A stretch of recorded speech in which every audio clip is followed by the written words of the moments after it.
He's like, I hate you all. I hate you all. But yes, we'll be making a bento box for you. So first, we're gonna cook the ground beef in pot, plain, for you.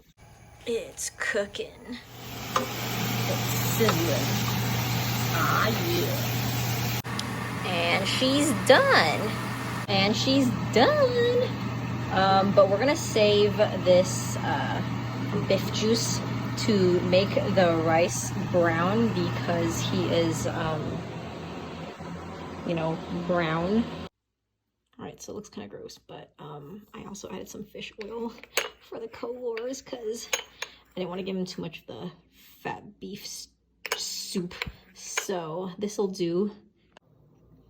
So I mixed up the ground beef, the vegetables, and the rice all into this mixture, and we're gonna put it in this mold, which will turn in actually into a Sheepa mold.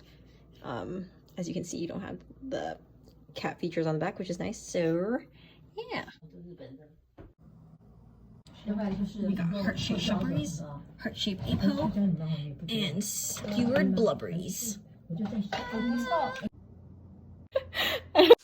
Here is finished product.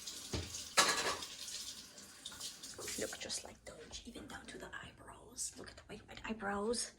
White eyebrows, yes. You excited? Bernie wants to eat this baby, right? You're so excited. Look at you. Yummy. Very cool. She's like, I just want to eat it. Stop teasing me. But it looks just like you, Bernie. Looks just like him.